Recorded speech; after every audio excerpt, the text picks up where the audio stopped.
This is Super Reader Old Man Steve with another review. This time, Shining Otaku's Gods of Life, a manga.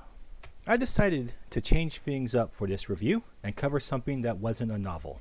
I heard about Shining Otaku comments on the Genesis Sci-Fi radio show, and let me tell y'all, I'm glad I did. Because the manga Gods of Life is the best thing to come out of DC Rebirth. Yeah, gotta have a Robcore joke. It's almost mandatory at this point. Robcore. On the Shining Otaku website at shiningotaku.com, where else, you get to choose between free mangas.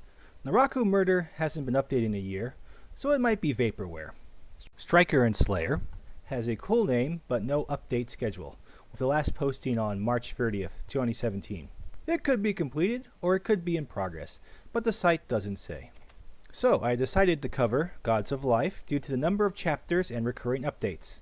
They were on their game after all. Gods of Life is set on an alternate Earth of sorts, where some space being crash-landed and the military spliced its DNA with 7 humans specially chosen. The discoveries leapfrog medical advances by centuries. The possible consequence of this is a lethal virus appearing centuries later. The main character's grandfather is sickened and set to quarantine, but she doesn't believe their reasons and fights to save him. Episode 1 takes place as a form of a flashback, in which the main character learns of a mercenary resistance movement challenging the status quo and the power of the 7 families, who are probably the descendants of the medical experiment that changed everything those centuries ago. Somewhat standard manga fare, if you ask me. What did I like about Gods of Life? They really captured the essence of a proper manga. In the one-shot, the explanations were brief and concise, enough to keep me guessing and interested. The characters are fairly well drawn. The fight scenes weren't cheap Naruto blurry or One Piece recycled. The consistent updates are a nice touch as well.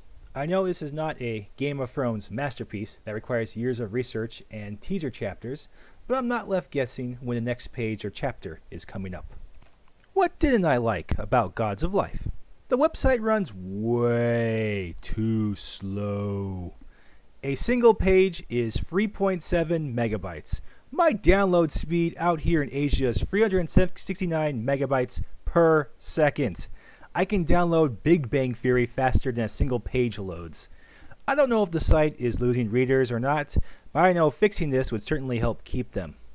Maybe they could have the comics in an easy to download format so I could have all completed volumes ready to read.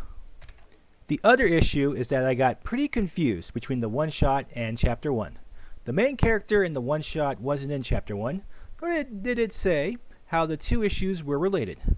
Plus, the art style was different between the two, making me wonder if this was a retcon.